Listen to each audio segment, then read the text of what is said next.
I know Oregon proposed, or about 4 or 5 years ago, had a 200% price cap on Medicare rates. And they saw about a 5% increase in utilization, but probably about $100 million of savings in Oregon from their Medicaid.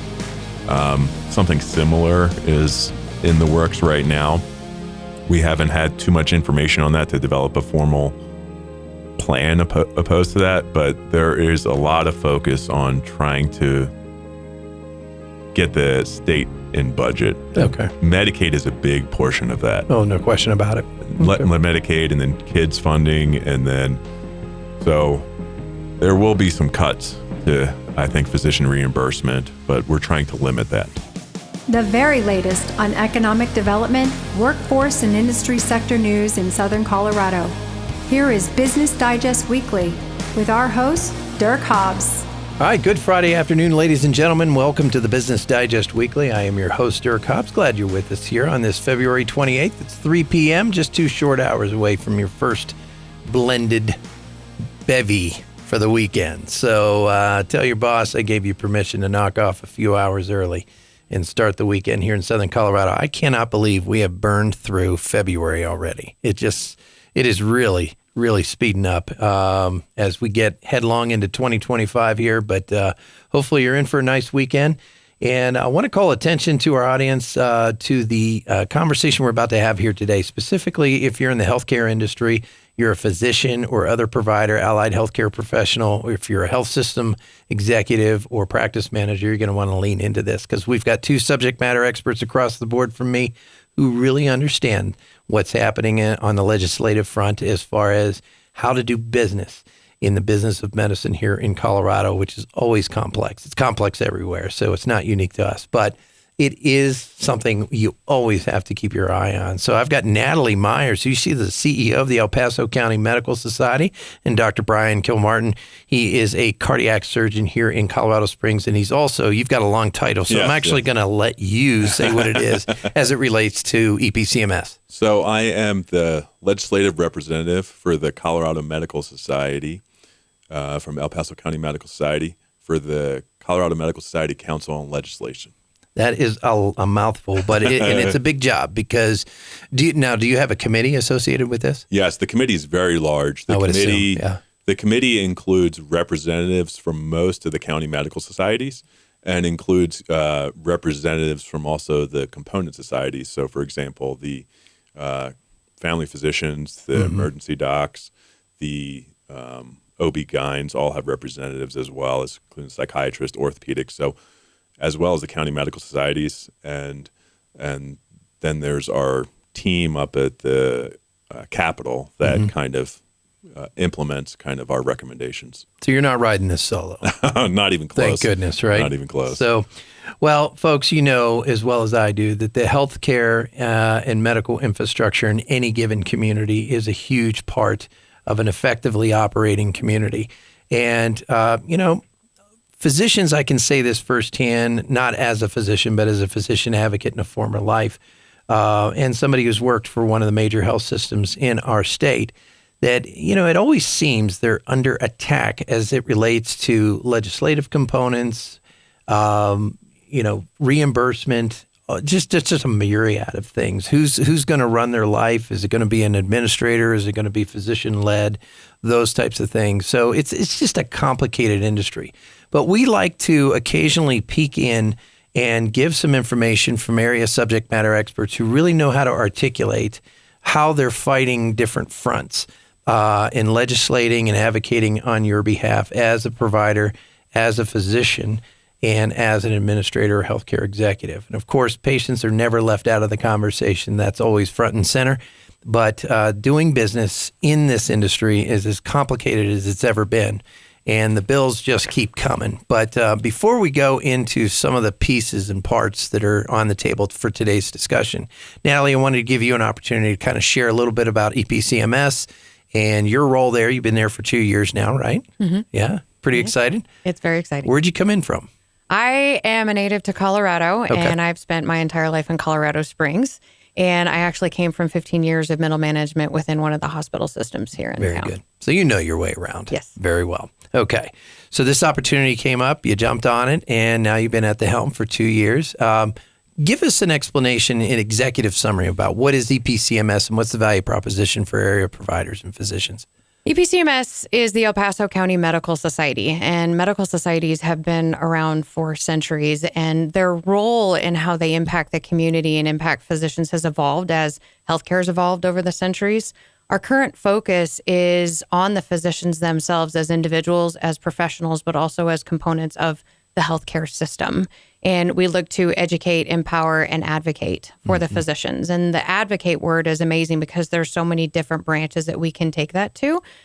Separate from the legislation of our opportunity is just advocating for their mental health or other opportunities as they do come up.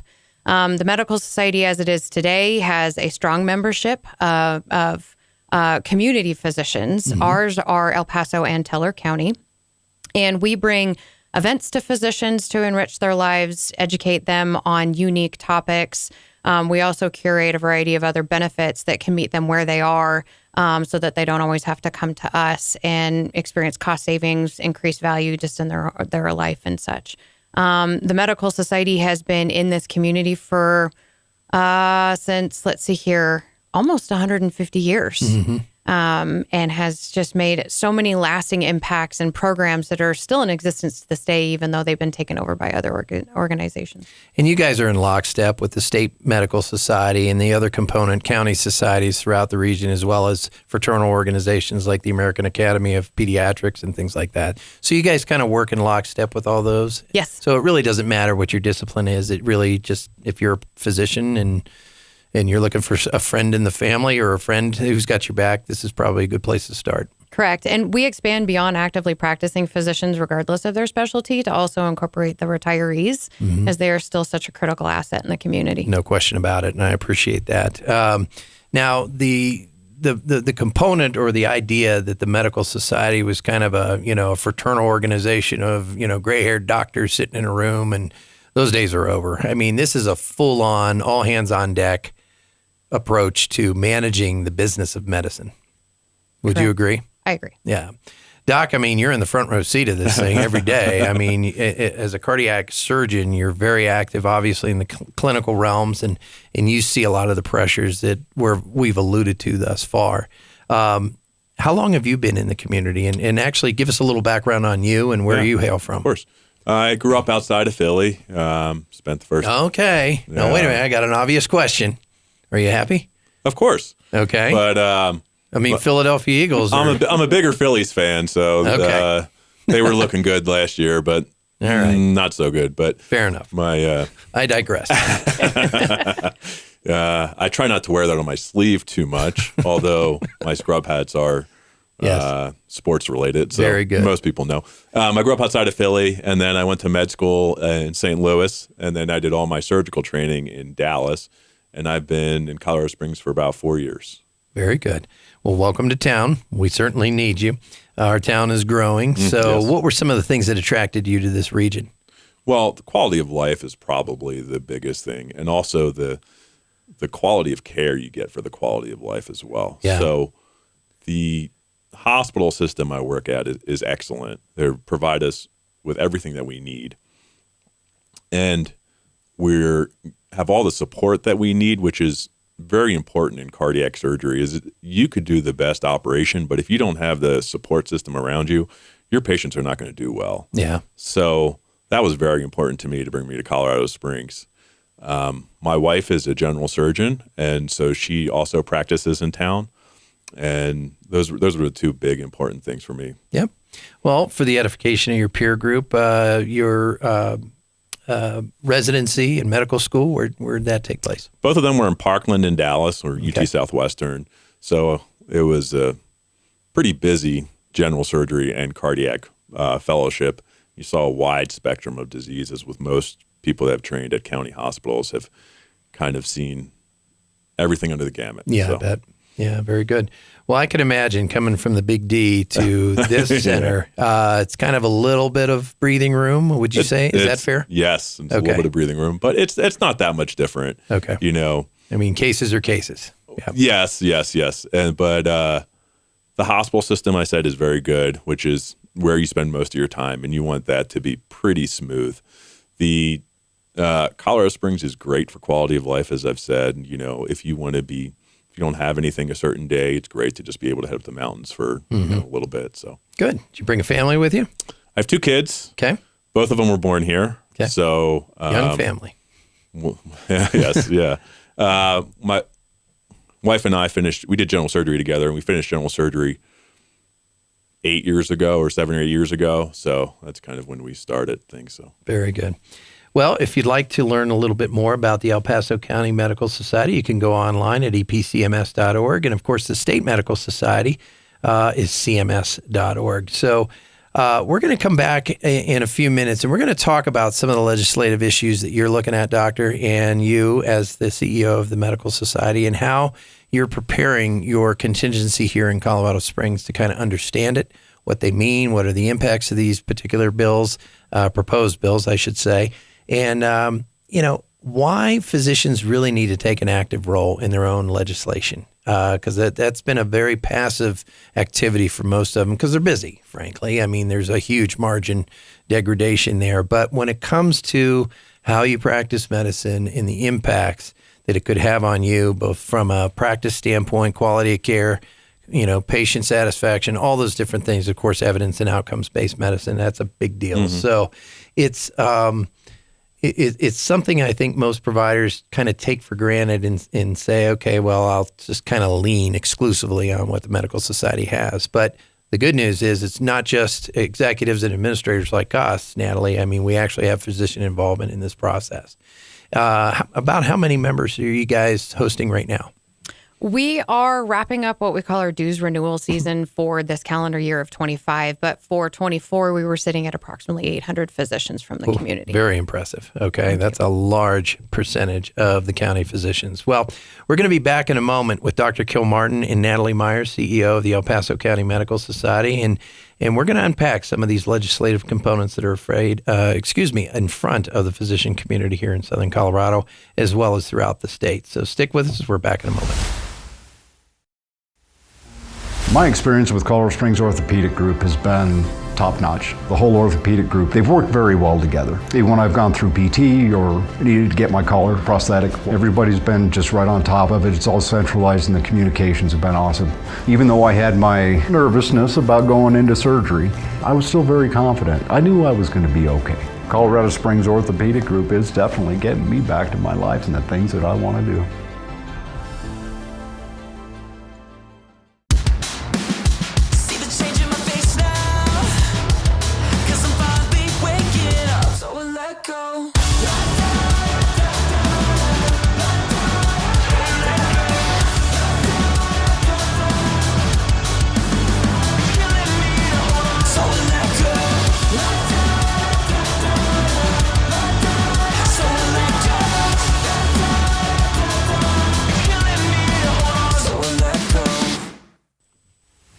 All right, we're back here second quarter, February 28th. It's about 3:15 in the afternoon, and you are listening to the Business Digest Weekly.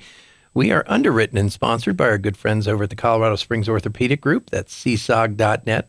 Fantastic group of providers and physicians and caretakers over there. Absolutely wonderful group. So if you had a really great ski season until that last run, these are probably some of the guys you're going to get to know and you're going to want to know. csog.net. Thanks to my friends over there for underwriting the program, because we get to talk to great people like who are across the board for me. Natalie Myers, CEO of the El Paso County Medical Society, and Dr. Kilmartin, Brian Kilmartin.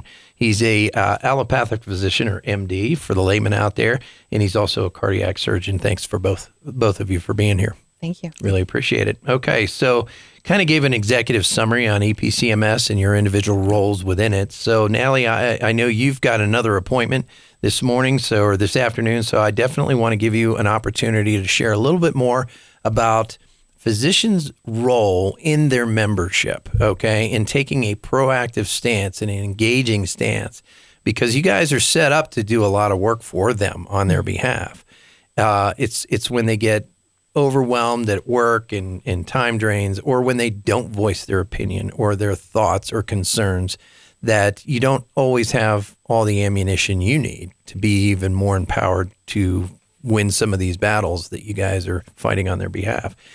Tell us how you would like members to engage their membership at EPCMS. I really appreciate hitting on that. That's our top priority is engagement. And there's a myriad of ways that they can do that. When we're talking legislation, one of the most important pieces is to remind physicians to care about what's going on, take an interest, educate yourself on what are the hot topics, and use your collective voice and your stance as a physician to make an impact. Your collective voice is one that Dr. Kilmartin will be able to speak to a success from last legislative season.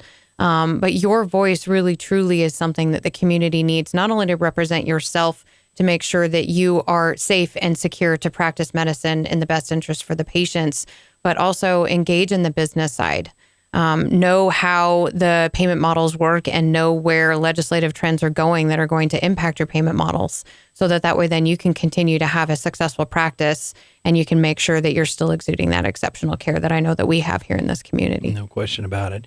And you guys do. I mean, you have a collegial relationship, like I said, with other societies across the state. You're constantly interacting with the state society. So you really do have front row access to what's coming down the pike. I mean, it shouldn't be a surprise. Is that fair to say? Yes. Okay. And so, again, margin degradation, time management for the average provider.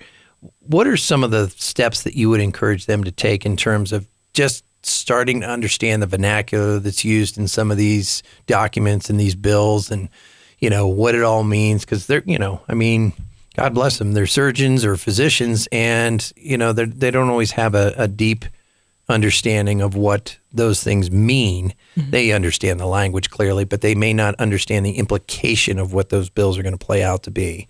Is that a fair assessment as well? That's very fair. At the medical society, at the county level and at the state level, I would say tune into the communications that we're sending out. Okay. We do our best to make sure that we're articulating not only what that particular item is that they're discussing, but also, as you brought up, the physician impact. We've had articles written by Dr. Kilmartin. We've also had some other articles that are summarizing the great work from the Council on Legislation. So read our newsletters, reach out on our social media and check in the posts that we have that are highlighting those pieces. Mm-hmm. We also have an event coming up, an EPCMS event that is Legislative Libations, where we are bringing in Dr. Kilmartin plus one of our representatives from Colorado Medical Society, Chet Seward, and they're going to be there to have that one-on-one dialogue on what is this, why is this important, and then they can also, as things are developing between now and our event, highlight new items that are of interest for the year. Yeah, I remember Chet Stewart, good man up there. He knows his stuff. Mm-hmm. Doc, when did you kind of first feel you had an activist side to you? Seeing administration in the hospital, which they do their best. They really do. They do their best. Yep. But they're hamstrung kind of by what they're being told by the state, mm-hmm. and which comes down to us. And so if it impacts how I practice medicine, especially with some pre-authorization stuff that kind of initially got my interest and was like, why is this taking so long to get this patient to the operating room? That kind of got me interested, and here I am. Yep. And how long have you played an active role on this particular board? About 2 years. Okay. So starting to get a lay of the land. Yes, it's very confusing when you don't know how legislation works to begin with. Okay. And how things progress through the legislative calendar. Mm-hmm. And certain representatives will champion certain things and they will be against certain things. And it's very good to have an experienced team up there that is well familiar with that history. Indeed. And the history component, I agree, because a lot gets lost there. Yes. So as we're coming into this new legislative season, what are some of the top things that you guys are looking at from both the society perspective as well as the provider side? From the medical society perspective, we just like to pay attention to all of it that's going on, but we also trend that a lot of these topics are not a one-year topic and that's it. A lot of these items may touch on scope creep, or they may touch on reimbursements, the medical liabilities, and so it's very important for us to have a good handle on all of it. What would you say overall physician satisfaction is right now with their careers? Are they still feeling like they're guards up a lot? I don't have statistics to speak to that, but I would definitely say that there's varying opinions, but the overwhelming majority probably do have a bit of a guard up on one topic or another as it relates to their profession. You know, as a former marketing executive, I can say they were the second most solicited audience on the planet, second to pregnant mothers.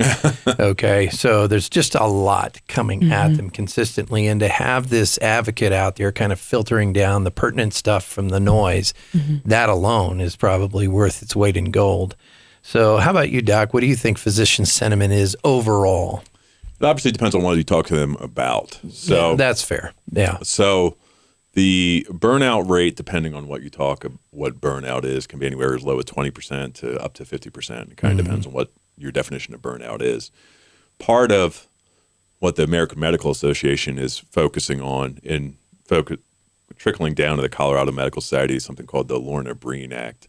She was a physician that committed suicide a few years ago during COVID. And why this affects us is as part of requiring to apply for your license, you have to say, are you under treatment for any depression or anything like that? And the Lorna Breen Foundation is trying to get that off the application as a hesitant to doctors who are depressed, who have mental health issues, from approaching that or getting treatment for that. So that's one thing we're actively trying for this legislative session. But I think overall, Medicare reimbursement has also become an issue. It's been an issue for 20 plus years. Exactly. Yeah. So it's nothing new. Yeah. But especially for physicians that own their own practice, you see that costs going up and your reimbursement essentially staying the same is something also the Medical Society is also fighting for. And our state team was just in the nation's capital earlier this week to kind of press for Medicare reimbursement. So, and Go ahead. I'd love to circle back to the mental health piece. It's not commonly known that physicians are one of the highest suicide rate professions. Yes. We are talking above and beyond first responders and military. And we also have to appreciate that a high, or at least a measurable, percentage of our physicians in our community are veteran physicians. So the mental health piece is absolutely essential to everything that we're doing in making sure that we can just bring a little bit of relief and levity to their life. And does the society have some affiliations or associations or resources that the physicians can delve into? We do. We have a variety of different resources that we do have up on our website. But one of the most important thing with those resources is how is it that they can access maybe a frontline conversation just to say, hey, I need to talk and I need to see where I need to go with this, but do so in ways that are exceptional quality and care to the physicians, but may not necessarily follow a traditional mental health care path that, as Dr. Kilmartin was bringing up, what is it that then could be reportable or be a deterrent in seeking that care? Well, and I appreciate the spirit of what you just mentioned. Tell me the name of that physician. Lorna Breen. Lorna Breen. And where they're was a she national society. Okay.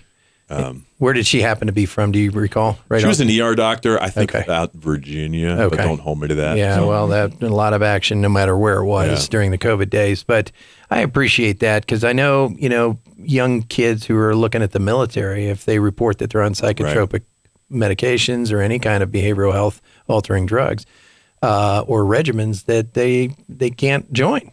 And I love the spirit of this in terms of if somebody's actively managing and progressing and they're compliant, I think that's a great step because you're omitting a lot of people who are otherwise very qualified to be in the profession. Correct. Yeah. And it's just trying to take that stigma away from mental health is what the... Well, Natalie, I want to give you an extra minute here to just, your best pitch for EPCMS because I know you've got to run, and then Dr. Kilmartin and I will wrap up on the legislative front because he's got a front row seat to that as well. But any closing thoughts from EPCMS? Closing thoughts. We're just excited to be ramping back up. I know that we are extending out in more and new and different social engagement opportunities for our physicians, and that peer-to-peer connectivity is just so enriching and so important in their lives. Yep. But we have a whole lot of other programs, and some are coming due here pretty soon. So if you have any questions or comments, you can always reach out to me directly. Don't hesitate. And that's epcms.org. And Natalie, thanks for joining us today. We're going to get into some of the legislative components you guys are eyeballing as we move through the calendar here. So thank you for being here. Thank you. Really appreciate it. All right, folks, when we get back, we will take on a couple of Senate bills that are in front of them right now, and we'll understand what they mean, what the implications are, and how you can voice your thoughts and opinions about these. We're back in a moment. All right, ladies and gentlemen, welcome back to the third quarter of Business Digest Weekly here on this February 28th. It is a Friday around 3:30. Glad you're with us here on this Friday afternoon. We're coming in for a landing, so about 90 minutes to your first toddy for the weekend. So hopefully you're heading home, and if you are, be careful out there. Have some fun. Spend some time with family. Get out in that beautiful nature, no matter what it's doing. I mean, who can argue with Colorado's lifestyle?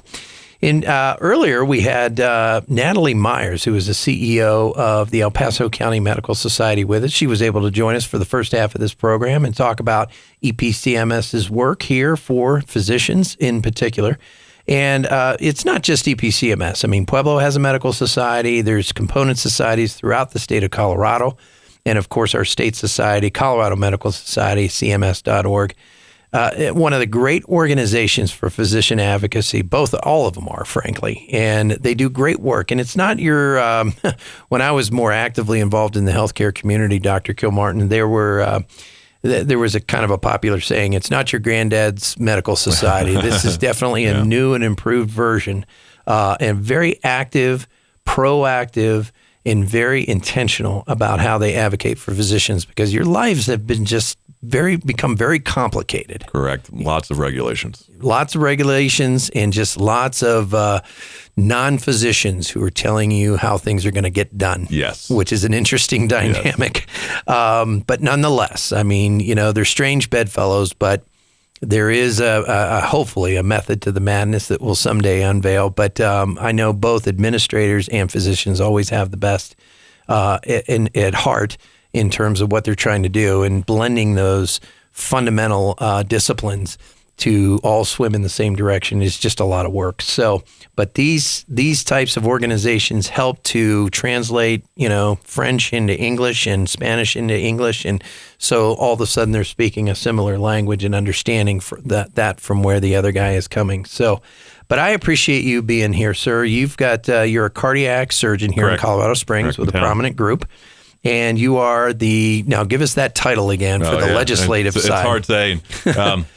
So I am the legislative representative of the El Paso County Medical Society to the Colorado Medical Society Council on Legislation. Very good. So you and probably a small little cohort of you guys are kind of responsible for translating the first round? There's probably about 20 doctors that are on this council, and they're representatives from different county societies and from different component societies. So there's probably about 20 doctors.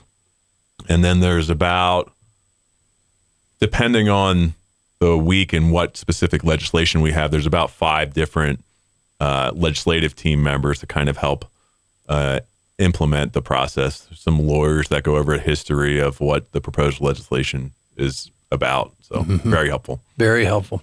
Well, let's talk to your peer group right now. That's listening out there, both the administrative side and the actual clinical side. What would you say the state of the medical community and state funding looks like right now? What does that whole picture look like? So I would say there are 2 big things. One is national with Medicare, which all physicians are aware of, that adjusted for inflation for the past 20 or so years, reimbursement's essentially flat. And so our legislative team has been out with Congress in D.C. trying to put a halt to that reduction. They sounded mildly successful, so I'm hopeful for that. But that's just a year-to-year thing. It's not a permanent fix. And the more practical thing for the state is probably the state appears to be a fiscal deficit for the next fiscal year. Right. Yes. So any legislation we're not going to be spending any more money at the state level. It's trying to limit the cuts. And with COVID expansion of Medicaid, that helped with reducing self-pay to hospitals. And so hospitals were able to have more reimbursement, which indirectly affects physicians. But a lot of that was rolled back with the ending of the COVID emergency. So a decent amount of patients came off Medicaid. And what the the state medical society is trying to do this current legislative session is to limit the cuts to Medicaid so that directly affects physicians. Okay. Their reimbursement rate specifically. Correct. Because they keep squeezing that dime. I mean, they are. It's ridiculous. They are. There are some price caps that are recently being proposed. It's very early in the process, so I don't know the details specifically. I know Oregon proposed, or about 4 or 5 years ago, had a 200% price cap on Medicare rates, and they saw about a 5% increase in utilization, but probably about $100 million of savings in Oregon from their Medicaid. Something similar is in the works right now. We haven't had too much information on that to develop a formal plan opposed to that, but there is a lot of focus on trying to get the state in budget. Okay. Medicaid is a big portion of that. Oh, no question about it. Okay. Medicaid, and then kids funding, and then so there will be some cuts to, I think, physician reimbursement, but we're trying to limit that. Exactly. Well, and again, folks, that's why if you're a physician provider, allied healthcare professional in the region, and you're on production, those reimbursement rates do affect your income and your livelihood. And you may think one thing about lifestyle or income, but the reality is it's tougher than you think. And these ever declining reimbursement cycles are just exhausting. And there's only so much you can cut before the profession either rebels or there's a major paradigm shift in the healthcare apparatus in the country. Yeah, I think that paradigm shift is slowly happening as more and more physicians are becoming employed, which is most of the physicians in the county probably are well aware of, is that more and more are becoming employed. And there's pluses and minuses to that. You have less overhead. Right. You may have less administrative burden. You don't have to deal with HR as much, but then you're employed. That's right. And so there are just pluses and minuses. But with lower reimbursement, you're being forced to be employed because you can't recoup your costs. Indeed. Well, let's tackle one where the rubber meets the road here. So the limitations on restrictive covenants. This is SB 25, Senate Bill 25-083. First of all, what is that bill, and what's your initial assessment? So layman's, this is a non-compete ban for physicians. The American Medical Association, a lot of component medical associations have come out recently against non-compete clauses in physician agreements. And at a state level, physicians are considered high earners and are excluded from the non-compete ban in Colorado. And so our colleagues in the Family Physician Group of Colorado have proposed a non-compete ban to include include physicians.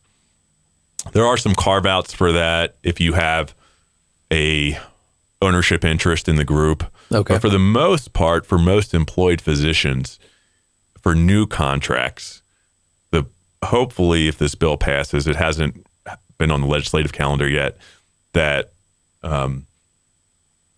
non-competes won't be enforceable. And so this is especially important for rural physicians where you're only one hospital system, and for you to get a new job is essentially leaving town. Right. And so that's the main goal of this non-compete, is to keep physicians local with their current patients in their current community where they've already established good relationships. They know their colleagues very well. And so that's the ultimate goal of this legislation. But for the more urban provider. Yes. Okay.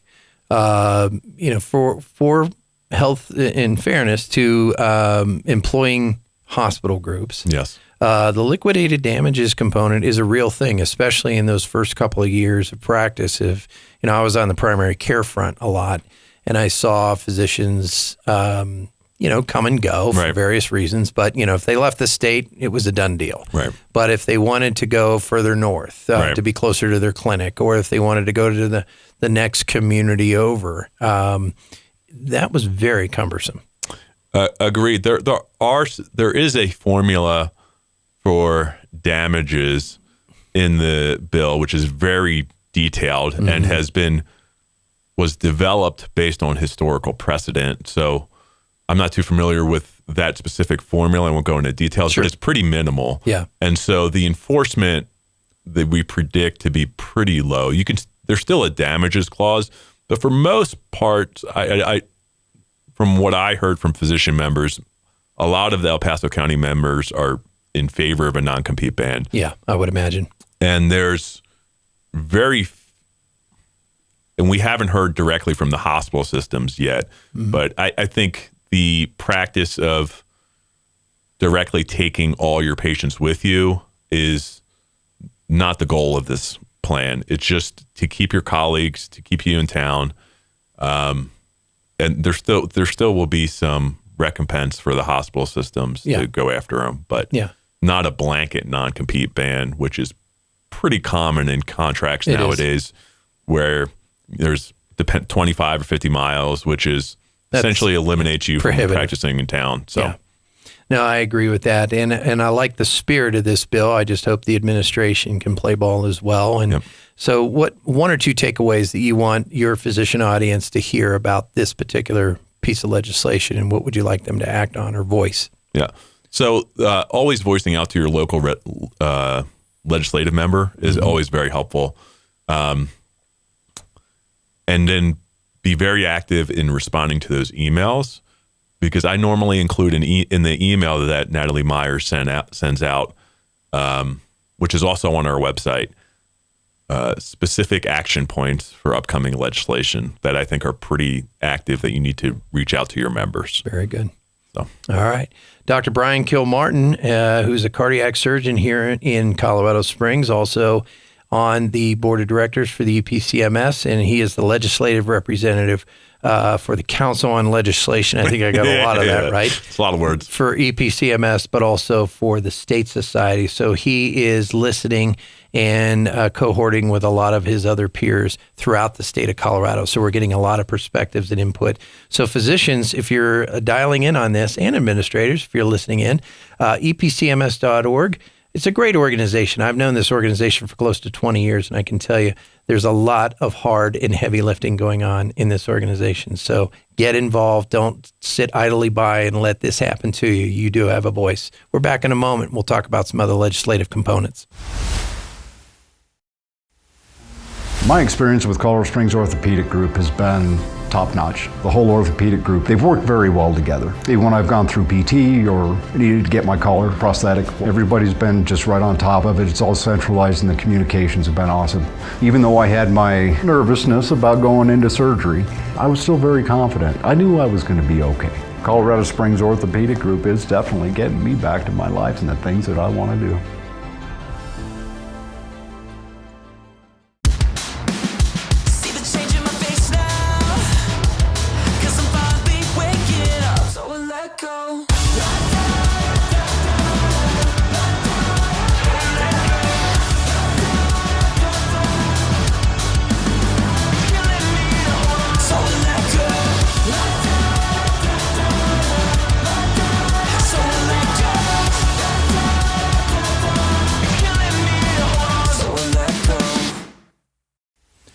All right. Good afternoon, ladies and gentlemen. Welcome back to the fourth quarter of Business Digest Weekly. I'm your host, Eric Hobbs. And again, a shout out to our friends at Colorado Springs Orthopedic Group for underwriting our program.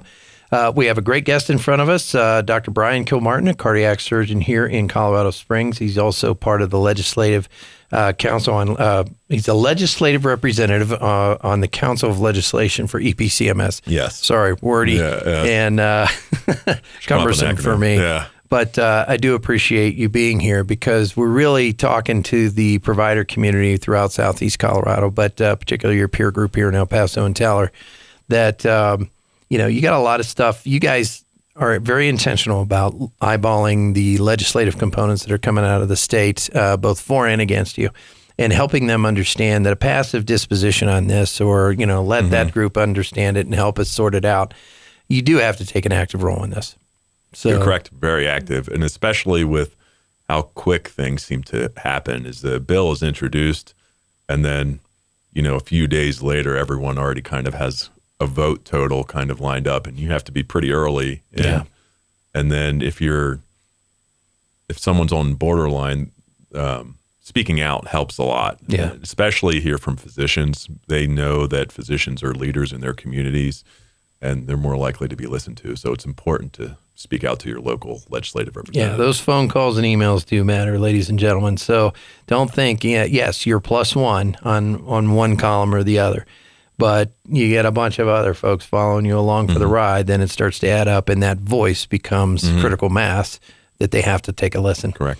All right. Well, another piece of legislation that's sitting in front of you was Senate Bill 25-157, and this is the deceptive trade practice. Help us understand that and where you guys are headed with it. Yeah. So this bill was just introduced, so we're still hoping to get a note from that or kind of where all the component societies kind of sit. But I imagine this will strongly oppose this.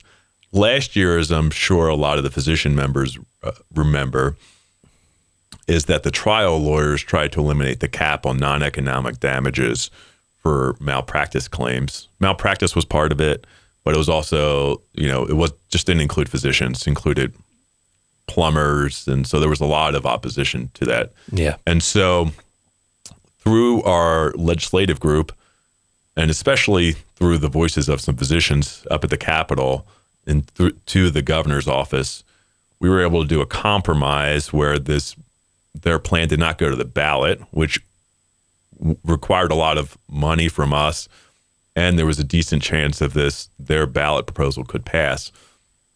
That the compromise was on non-economic damages, which was currently set at $300,000, went up to $850,000 over 5 years graded.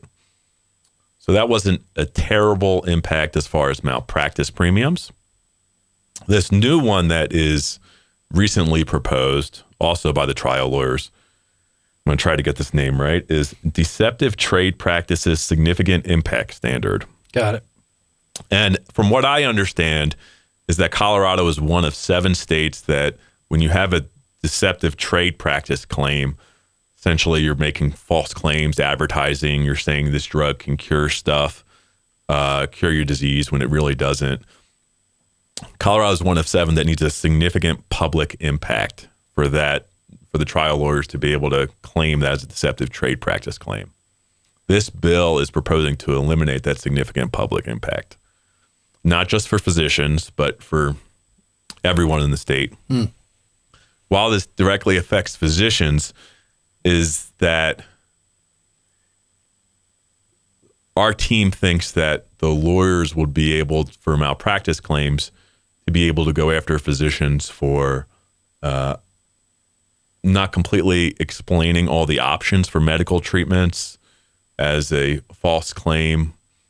But the important thing is that this is not covered by professional liability insurance, and damages can be triple the $850,000. Oh, wow. So, and our legislative team thinks it could come after personal assets. Sure.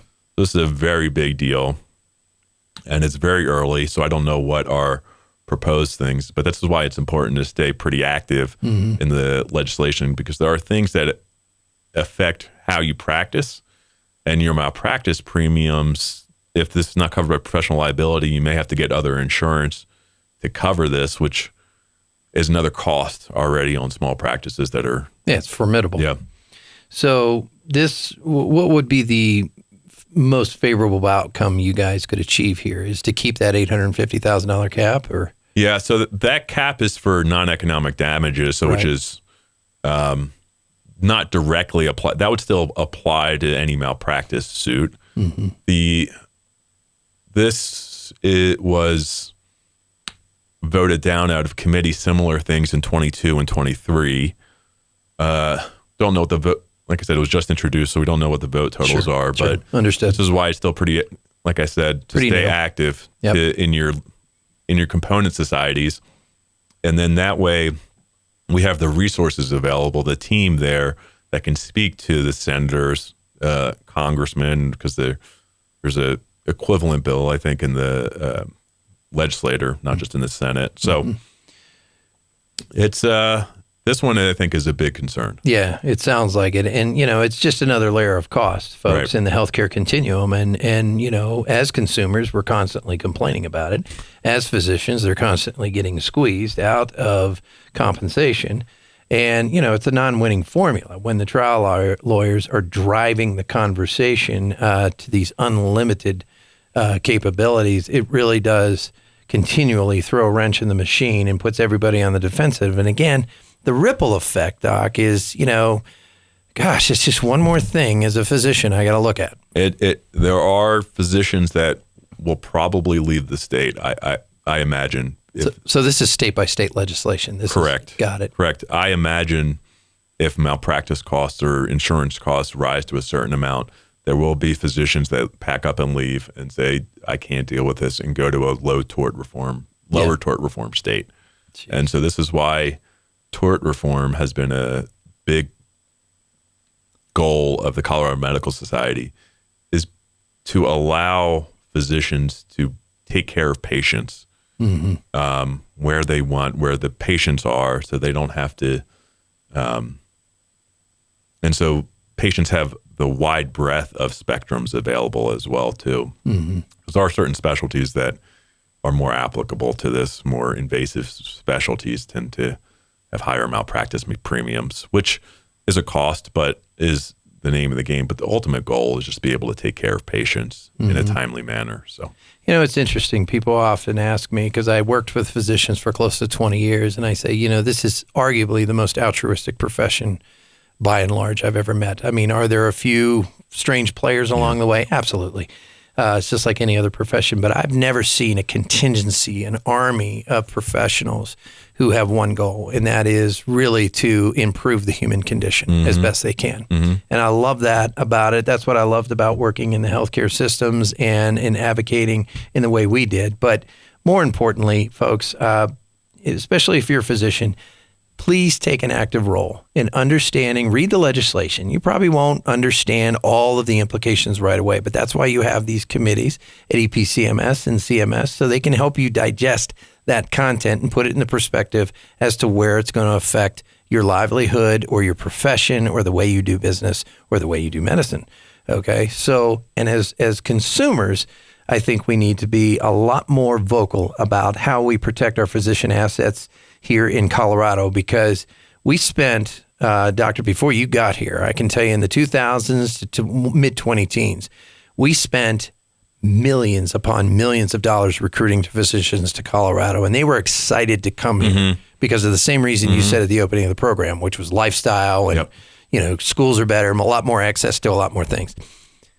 Now to have this untethered tort component out there, lingering and just looming over the heads of providers and hospital systems alike, there's going to be an exodus if we're not careful. Of course. I mean, we've seen that in other states, like states that don't have active tort reform have net physician loss.